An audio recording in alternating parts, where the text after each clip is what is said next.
Hello everyone, आप सबका स्वागत है। आरआरबी एएलपी और टेक्नीशियन 2018 का सीबीटी 1 का मैथ्स का सॉल्यूशन कर रहे हैं, जिसमें 9 से लेके 29 अगस्त तक का सारा शिफ्ट का सॉल्यूशन कंप्लीट हो चुका है। अगर आप लोग ये वीडियो नहीं देखे हैं तो प्लेलिस्ट में जाकर के वीडियो देख सकते हैं। तो आज की क्लास में 30 अगस्त का पहला शिफ्ट का सॉल्यूशन करेंगे। शुरू करते हैं। उससे पहले चैनल पर नए हैं तो चैनल को सब्सक्राइब कर दीजिए। आगे बढ़ते हैं। पहला सवाल है, एक समूह की 5 सबसे छोटी संख्या का औसत 15 है, जबकि समूह के सभी 13 संख्या का औसत 17 है। सबसे बड़ी 8 संख्या का औसत क्या होगा? ठीक है। इस सवाल में एलिगेशन लगाएंगे। देखिए, टोटल नंबर 13 है, जिसको दो भाग में बांटा गया है। पहला भाग 5 है, दूसरा भाग 8 है। तो पहला भाग का जो औसत है वो कितना है? 15 है। ठीक है, तो पहला भाग का औसत लिखेंगे। दूसरा भाग जो है 8, उसका औसत निकालना है। तो यहाँ पर एक खाली बॉक्स बना देते हैं। और जो ओवरऑल 13 नंबर का एवरेज दिया हुआ है वो कितना है? 17 है। तो 17 को यहाँ पर बीच में लिखेंगे। ठीक है, जैसे एलिगेशन बनाते हैं उसी तरह से सबको लिखेंगे।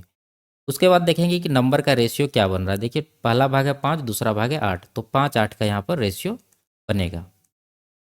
ठीक है, तो यहाँ देखिए 15 और 17 का अंतर निकाल के यहाँ पर लिखना है। तो 15 और 17 का अंतर कितना होगा? 2 होगा। अब देखिए 8 का वैल्यू 2 है, तो कितना गुना है ये? 0.25 गुना है। तो यहाँ भी 5 का वैल्यू कितना होना चाहिए? अगर 5 को 0.25 से गुना करेंगे तो ये आ जाएगा 1.25। ठीक है, इधर भी 0.25 गुना करेंगे। अब देखिए यहाँ पर ये जो पहला वैल्यू है, ये ओवरऑल जो एवरेज 17 है उससे कम है, ये 15 कम है। तो ये वाला वैल्यू जो होगा 17 से ज़्यादा होगा। कितना ज़्यादा होगा? यहाँ पर जो निकाले हैं हम लोग 1.25, इतना ज़्यादा होगा। तो इन दोनों को जोड़ेंगे, 17 एक 18.25 इसका सही आंसर होगा, ऑप्शन नंबर बी। ठीक है, ये तो एलिगेशन हो गया। इसको आप दूसरे तरीका से भी कर सकते हैं। 5 संख्याओं का औसत कितना दिया हुआ? 15 दिया हुआ है। और जो 8 संख्या है इसका एवरेज निकालना है। और ओवरऑल जो एवरेज दिया हुआ है 13, 13 संख्याओं का, वो कितना है? 17 है। ठीक है, अब देखिए जो दिया हुआ एवरेज है पहला, उसको ओवरऑल एवरेज से कंपेयर करिए। जितना का कमी है वो डेविएशन हम लोग निकालेंगे। यहाँ देखिए 2 का कमी है, टोटल नंबर है 5, तो यहाँ जो डेविएशन आएगा 2 गुना 5 का आएगा। तो कमी है तो यहाँ पर माइनस लगाएंगे, तो ये आ जाएगा -10। तो ये 8 नंबर का जो एवरेज है ओवरऑल एवरेज के बराबर तो होगा ही, ये 17 17 तो होगा। साथ में जो डेविएशन आया है का, अगर माइनस में आएगा तो यहाँ पर प्लस करना है, अगर प्लस में आएगा तो यहाँ पर माइनस करना है। तो यहाँ माइनस आया है तो यहाँ प्लस करेंगे। प्लस 10 नहीं कर देना है, 10 को टोटल जो नंबर है हमारे पास दूसरा पार्ट का, उसमें बांटना है। तो टोटल 8 नंबर है तो इसको 8 से डिवाइड भी करेंगे। तो इसको जब कटाएंगे तो 1.25 आएगा। और जब दोनों को जोड़ेंगे तो 17 एक 18.25 यहाँ से भी आंसर आएगा। ठीक है, तो जो तरीका बेहतर लगे उससे सवाल को सॉल्व कर सकते हैं। आगे बढ़ते हैं। यदि किसी पिज्जा के 2/3 भाग का मूल्य 300 रुपया है, तो पिज्जा के 3/5 भाग का मूल्य क्या होगा? ठीक है, देखिए 2/3 भाग का मूल्य इतना है, तो टोटल पिज्जा का मूल्य निकालने के लिए क्या करना होगा? 300 को 2/3 से भाग करना पड़ेगा। ठीक है, तो 2/3 से जब भाग करेंगे तो नीचे रहेगा, 3 ऊपर चला जाएगा, गुना में हो जाएगा। अब देखिए निकालना है 3/5 भाग का, तो इससे गुना कर देते हैं यहाँ पर, तो आंसर आ जाएगा। ये कितना है? देखिए ये दोनों मिला के 10 हो रहा है। ठीक है, ये 10 हो रहा है, तो 10 से इसको कटा देते हैं, एक जीरो बचेगा। 30 गुना 3, 30 गुना 3 90, 90 गुना 3 270। तो इसका जो सही आंसर होगा वो कितना होगा? 270, ऑप्शन नंबर बी। आगे बढ़ते हैं। ए और बी मिलकर एक कार्य को 10 दिन में कर सकते हैं। यदि ए उसी कार्य को अकेला 15 दिन में कर सकता है, तो बी अकेला उसी कार्य को कितने दिनों में कर सकता है? उपरोक्त प्रश्न को हल करने के लिए चरण नीचे दिए गए हैं, उन्हें क्रमानुसार व्यवस्थित करें। देखिए यहाँ पर ऑप्शन हमारे पास ये दिया हुआ है, इसको ऑर्डर में लिखना है। ए और बी मिलकर 10 दिन में करता है और ए उसी कार्य को 15 दिन में करता है। यहाँ देखिए दूसरा जो दिया हुआ है ऑप्शन नंबर बी, इसमें क्या है? ए और बी एक दिन का कार्य दिया हुआ है, 1/10 हो जाएगा। ठीक है, जब ए और बी मिलकर 10 दिन में करता है तो इसका एक दिन का कार्य 1/10 होगा।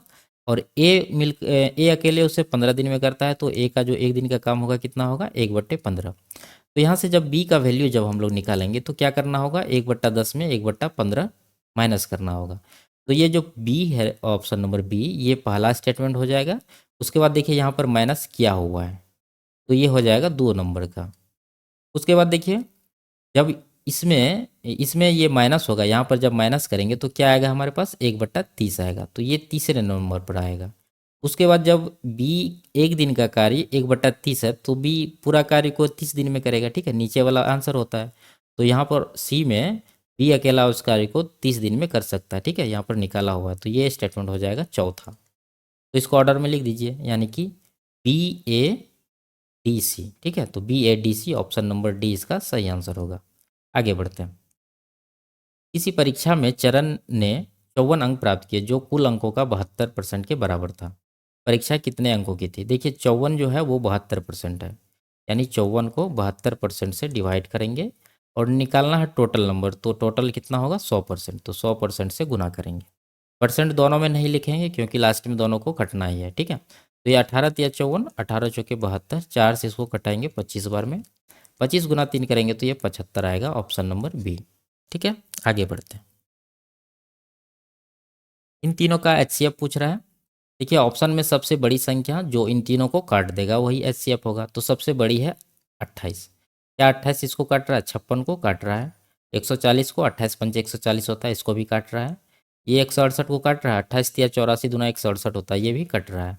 तो ऑप्शन नंबर सी इसका सही आंसर होगा। आगे बढ़ते हैं। इसको सॉल्व करना है। देखिए यहाँ पर इन दोनों को सॉल्व करेंगे तो कितना होगा? -2 गुना -3, ये 6 हो जाएगा। अब देखिए 5 को जब 6 माइनस करेंगे, 5 में यहाँ माइनस लगा हुआ तो माइनस करेंगे तो ये आएगा -1। अब 8 को -1 में गुना करेंगे तो ये आएगा -8, ऑप्शन नंबर डी। आगे बढ़ते हैं। एक कक्षा में लड़के और लड़कियों को मिलाकर कुल 45 विद्यार्थी है। यदि लड़के 3/5 भाग लड़के हैं तो कक्षा में लड़कों की संख्या क्या है? सिंपल सा, 45 का टोटल लड़के कितने हैं? 3/5, यानी 45 गुना 3/5 करेंगे तो ये आएगा कितना? 5 नमा 45, 9 27। ऑप्शन नंबर बी इसका सही आंसर होगा। आगे बढ़ते हैं। किसी उपयोग किए गए फ़ोन को 6160 में बेचकर राजन को कुछ वर्ष पहले उसके द्वारा व्यय की गई राशि से 44% कम राशि प्राप्त हुई है।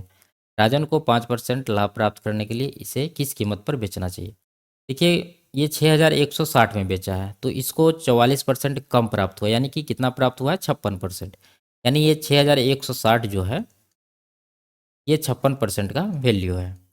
ठीक है, तो इसको चाहिए क्या? 5% का लाभ चाहिए। तो कॉस्ट प्राइस हमारा होता है 100% और उसमें 5% का लाभ भी चाहिए। तो वस्तु को कितना में बेचना होगा? 105% में। तो ये 56% का है तो 105% का निकालने के लिए क्या करना होगा? 105 से गुना भी करना होगा यहाँ पर।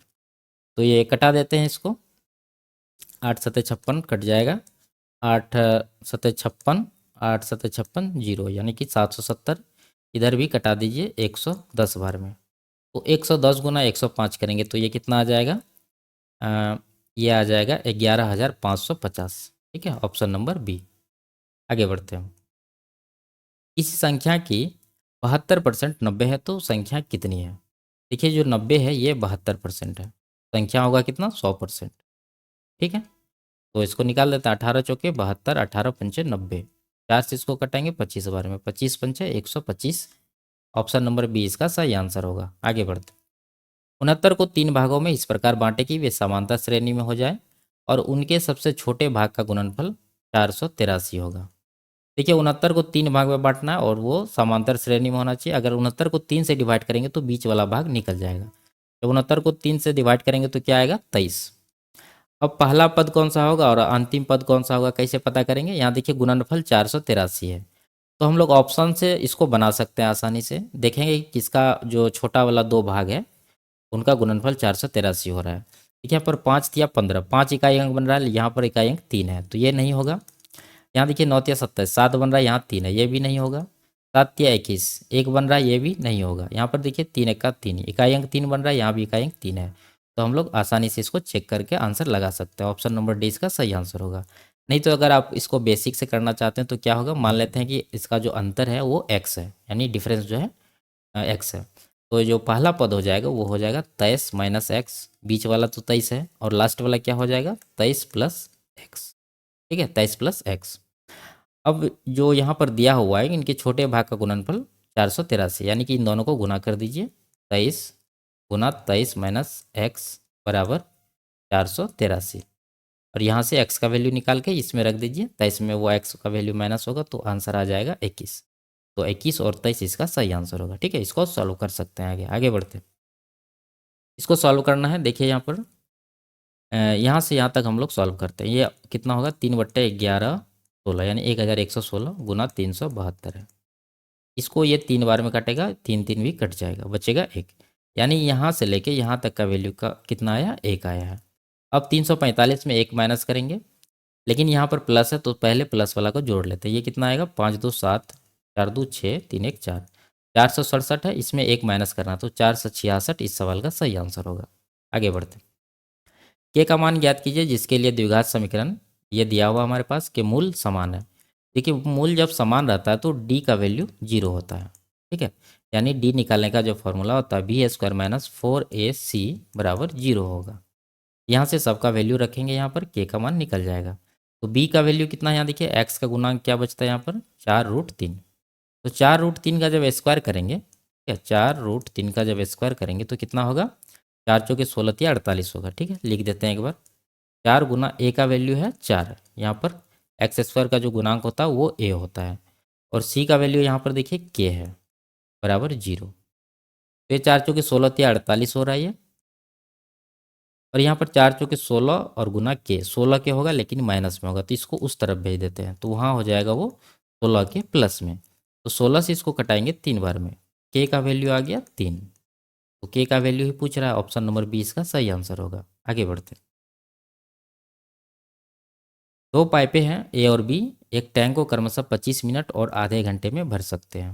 देखिए एक पाइप ए है, एक बी है। ए भरता है 25 मिनट में, बी भरता है आधा घंटा यानी कि 30 मिनट में। और पाइप सी जो है 3 गैलन प्रति मिनट की दर से खाली कर सकता है।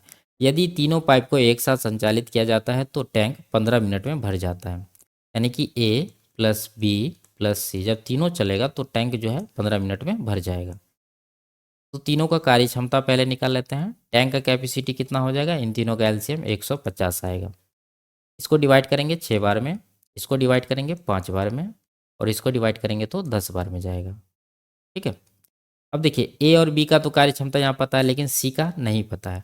तो यहाँ जो ए बी सी तीनों का कार्य क्षमता 10 आया है, अगर 10 में इन दोनों का कार्य क्षमता जोड़ के यानी 6 5 11 माइनस करेंगे, ठीक है, तो सी का एफिशिएंसी आ जाएगा। यानी कि टोटल है 10 लेकिन ए और बी का कितना है 11, 10 में 11 माइनस करेंगे तो -1 आएगा। यानी सी खाली करने वाला टैंक है, सवाल में भी ये कह रहा है, ठीक है, खाली करता है। तो सी का एफिशिएंसी आ गया 1 यूनिट पर आवर, वही पर मिनट। अब क्या पूछ रहा है हमसे, टैंक की धारिता क्या है। तो टैंक की धारिता गैलन में निकालना है। यहाँ देखिए सी जो है 1 मिनट में 3 गैलन पानी निकालता है। पहले देखिए सी को टोटल टंकी को खाली करने में कितना टाइम लगेगा, 1 मिनट में 1 यूनिट खाली करेगा तो 150 मिनट में 150 मिनट को खाली करने में कितना टाइम लगेगा, 150 मिनट, ठीक है। अब देखिए यहाँ पर ये 1 मिनट में जो है 3 गैलन खाली करता है, तो 150 मिनट में कितना खाली करेगा, गुना 3 करेंगे तो ये आ जाएगा 450 गैलन। तो ऑप्शन नंबर सी इसका सही आंसर होगा। आगे बढ़ते हैं। आकाश की मासिक आय 9,600 है।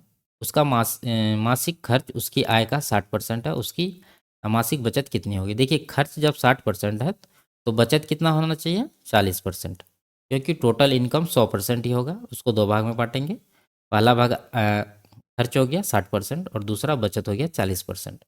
तो निकालने के लिए क्या करना होगा, 9600 का 40% निकाल देंगे। यहाँ 0 0 काट देते हैं। यहाँ पर 96 गुना 4 कितना हो जाएगा, 384 होता है, 1 0 लगेगा यानी कि 3840 इस सवाल का सही आंसर होगा। अगला सवाल देखते हैं। 15 साल पहले सिंथिया ब्रिटनी से 3 गुनी बड़ी थी।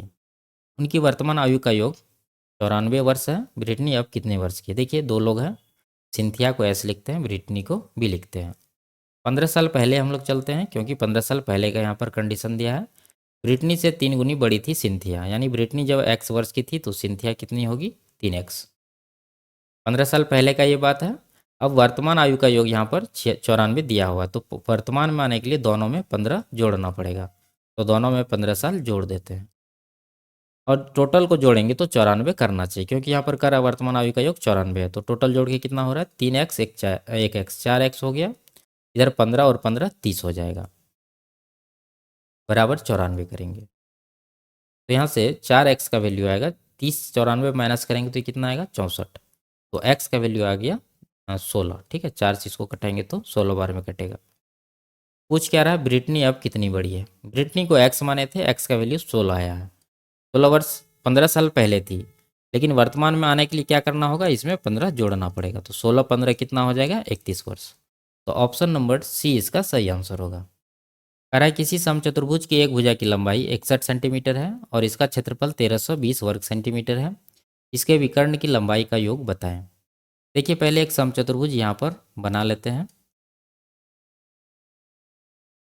इसका नाम दे देते हैं ABCD, ठीक है। और इसका प्रत्येक भुजा 61 सेंटीमीटर का है। समचतुर्भुज का जो विकर्ण होता है एक दूसरे को 90 डिग्री पर समद्विभाजित करता है, ठीक है।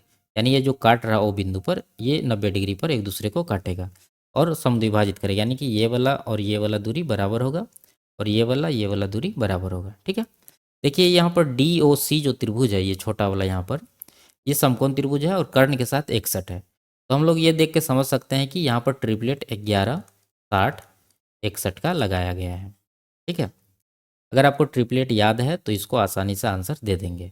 अगर ये 61 है तो बाकी दो 60 11 होगा। तो ये जो बड़ा वाला विकर्ण है ये होगा 60 और ये जो छोटा वाला है इसका ये कितना होगा, 11 होगा। देखिए यहाँ से बिंदु ओ से लेके सी तक 11 है, ओ से लेके डी तक 60 है। तो पूरा जो BD होगा वो कितना होगा, 120 होगा, ठीक है। ये 60 है तो ये भी 60 होगा, दोनों को जोड़ेंगे तो 120 होगा। ये 11 है तो ये भी 11 होगा, तो 11 और 11 22 होगा। तो यही पूछ रहा है विकर्ण की लंबाई का योग, तो दोनों को जोड़ेंगे तो कितना होगा, 142। तो ऑप्शन नंबर बी इसका सही आंसर है। ऑप्शन नंबर डी जो लिया है ये गलत आंसर है।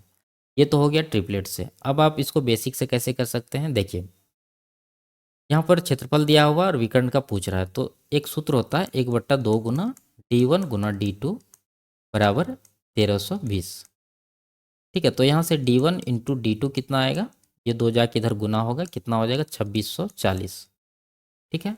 पहला तो ये हो गया, D1 इंटू D2 निकल गया। दूसरा क्या है, एक भुजा की लंबाई यहाँ पर दिया हुआ है 61। देखिए एक और फॉर्मूला होता है D1 का स्क्वायर प्लस D2 का स्क्वायर बराबर होता है, यानी इन दोनों का स्क्वायर का योग जो होता है 4 गुना ए स्क्वायर, यानी भुजा का स्क्वायर। तो यहाँ से D1 का स्क्वायर प्लस D2 का स्क्वायर बराबर हो जाएगा 4 गुना भुजा स्क्वायर। 4 गुना भुजा कितना है, 61। तो 61 का स्क्वायर करेंगे तो यहाँ से D1 square plus D2 square आ जाएगा। उसके बाद D1 इंटू D2 है, तो यहाँ पर फॉर्मूला लगा देंगे A प्लस बी का होल स्क्वायर का, जो कि होता है A square plus B square plus 2AB। अगर ये लगाएंगे तो यहाँ से हम लोग का D1 प्लस D2 निकल के आएगा, ठीक है। तो इतना करके निकाल सकते हैं, नहीं तो ट्रिपलेट याद है तो फटाक से यहाँ पर निकल जाएगा। आगे बढ़ते हैं। चित्रित डेटा के आधार पर किसी वर्ष पुरुषों की दैनिक औसत आय में प्रतिशत वृद्धि पिछले वर्ष की तुलना में अधिकतम थी, यानी किस वर्ष मैक्सिमम था ये पूछ रहा है। देखिए ये मेन का है, ये खाली वाला, तो खाली वाला हम लोग देखेंगे। यहाँ देखिए 35 से 40 हुआ है, तो यहाँ पर कितना का वृद्धि है, ये डेसिमल को छोड़ देते हैं, वो अप्रॉक्स में आंसर आ जाएगा। यहाँ 35 से 40 हुआ, 5 का वृद्धि है, लेकिन इसका बेस वैल्यू कितना होगा, 35 होगा। यानी 5/35 होता है 1/7, जिसका वैल्यू होगा 14.28। ये पहला हो गया। दूसरा देखिए यहाँ 40 से 48 हुआ है, ठीक है। तो 8 का वृद्धि है, लेकिन बेस वैल्यू इसका कितना है, 40 है। तो जब कटाएंगे इसको तो ये कितना आएगा, 1/5, जो कि होता है 20%। ये हो गया। उसके बाद यहाँ देखिए 48 से 59 हुआ है, ठीक है। तो ये वाला यहाँ निकालते हैं, कितना का वृद्धि है ये, यहाँ पर 11 का वृद्धि है, लेकिन बेस वैल्यू कितना है, 48 है। तो ये कितना आएगा निकल के, इसको जब इन दो जीरो लगा के डिवाइड करेंगे तो 48 दूना 96, बचेगा 4 और 14, 14 पर 140 हो जाएगा, ठीक है। तो 48 दिया लगाएंगे, यानी 23% के अप्रॉक्स आ रहा है। ये वाला देख लेते हैं, अभी तक सबसे ज़्यादा यही आया है। और लास्ट वाला है 59 से 66 हुआ, यहाँ पर 7 का वृद्धि है, लेकिन बेस वैल्यू कितना है, 59 है। तो ये कितना आ जाएगा, ये तो कम ही आएगा, ठीक है, क्योंकि बेस वैल्यू इसका बहुत ज़्यादा है, 59 है और ऊपर 7 है। तो इसका जो आंसर होगा वो क्या होगा, ये वाला यहाँ पर सबसे ज़्यादा वृद्धि हुआ, यानी कि 48 से 59 हुआ है। 2003 इसका सही आंसर होगा, ऑप्शन नंबर बी, ठीक है। आगे बढ़ते हैं। एक कक्षा की परीक्षा में 25 विद्यार्थियों के अंकों का औसत 60 है, ठीक है। 25 विद्यार्थी का जो औसत है वो कितना है, 60 है। पहले 13 विद्यार्थियों का अंकों का औसत 70 है। पहले 13 जो है उसका औसत कितना है, 70 है। और अंतिम 13 विद्यार्थियों का औसत कितना है, अंतिम 13 का औसत है 50। तो आरोही क्रम में व्यवस्थित होने पर मध्य छात्र के अंक क्या होगा, यानी 13वां जो नंबर होगा वो पूछ रहा है यहाँ पर। देखिए यहाँ पर 26 अंक का औसत 60 है, यहाँ पर 13 करके 2 बार है। तो यहाँ पर जब इन दोनों को मैच मिला देंगे तो यहाँ पर 13वां नंबर जो है 2 बार काउंट हुआ है, इसमें भी काउंट हो गया है और इसमें भी काउंट हो गया है। तो इसको कैसे निकालेंगे, देखिए पहले इसका डेविएशन निकाल लीजिए। ये जो टोटल ओवरऑल एवरेज है 25 का 60 है, तो ये पहला जो 13 है इसका एवरेज कितना है 70 है, कितना का वृद्धि है 10 का, लेकिन यहाँ पर नंबर कितना है 13 है, तो 13 से गुना करेंगे तो यहाँ पर इसका डेविएशन आ गया 130 प्लस में। और उसी तरह दूसरा का भी निकालेंगे, ये आ जाएगा कितना, देखिए 60 से 50 हुआ है तो कमी है यहाँ पर 10 का, लेकिन टोटल नंबर यहाँ भी कितना है 13 है, तो यहाँ पर आ जाएगा माइनस का 130। अब देखिए जो 13वां नंबर होगा, ठीक है 13th नंबर, वो क्या होगा, ओवरऑल एवरेज के बराबर तो होगा ही, और यहाँ जो डेविएशन निकल के आएगा वो यहाँ पर देंगे, अगर प्लस में आएगा तो प्लस देंगे, माइनस में आएगा तो माइनस में देंगे, लेकिन इसका नेट डेविएशन यहाँ पर जीरो हो जाएगा, क्योंकि प्लस 130 और माइनस 130 मिला के क्या होगा, जीरो होगा। तो 60 में जब जीरो जोड़ेंगे तो ये 60 ही रहेगा, ऑप्शन नंबर सी इसका सही आंसर होगा। ठीक है, आगे बढ़ते हैं। निम्न संख्याओं में से कौन सी संख्या अपरिमेय है। देखिए इसको एक एक करके सॉल्व करेंगे, जो पूर्णांक में नहीं आएगा वही इसका आंसर होगा। तो यहाँ पर 64 का वर्गमूल निकालना है, तो ये कितना हो जाएगा, 64 का वर्गमूल 8 होता है। यहाँ पर करनी 3 है तो इसका घनमूल निकालना होगा, 64 का घनमूल 4 होगा, 4 चौके 16 चौके 64 होता है। अब यहाँ करनी में 6 है, तो यहाँ पर 64 को इस तरह से आप लिख सकते हैं समझने के लिए, 2 के फैक्टर में इसको तोड़ेंगे, 2 दूना 4 दूना 8 दूना 16, 16 दूना 32, 32 दूना 64। यहाँ करनी में 6 है तो 6 संख्याओं का पेयर बना के उसमें से एक संख्या बाहर निकालेंगे, तो ये आ जाएगा 2। ठीक है, तो ये भी पूर्णांक है, ये भी पूर्णांक है, ये भी पूर्णांक है। यहाँ तक पूर्णांक निकल चुका है तो इसको आंसर लगा सकते हैं। ठीक है, लेकिन इसको भी समझ लीजिए, यहाँ करनी में 4 है तो इसको भी 2 के फैक्टर में हम लोग पहले तोड़ेंगे, 64 को यहाँ पर तोड़ा हुआ ऊपर में 2 को 6 बार गुना करना है। ठीक है, और यहाँ करनी में 4 है तो यहाँ पर 4 का पेयर बनाएंगे, तो इन चारों में से एक संख्या तो 2 बाहर आएगा ही। ठीक है, तो बच जाएगा रूट के अंदर ये दोनों ठो, यानी कि 2 दूना 4, और यहाँ पर करनी में 4 है तो 4 भी लगाएंगे, यानी इसको जब सिंप्लीफाई करेंगे तो ये वैल्यू हमारे पास निकल के आएगा, जो कि एक अपरिमेय संख्या होगा। ठीक है, तो ऑप्शन नंबर डी इसका सही आंसर है। आगे बढ़ते हैं। तो ये लास्ट सवाल था। वीडियो आपको कैसी लगी कमेंट में ज़रूर बताइए। वीडियो अगर अच्छी लगी हो तो लाइक कर दीजिए, चैनल पर नए हैं तो चैनल को सब्सक्राइब कर दीजिए। फिर मिलते हैं अगले क्लास में, तब तक के लिए बाय बाय, टेक केयर।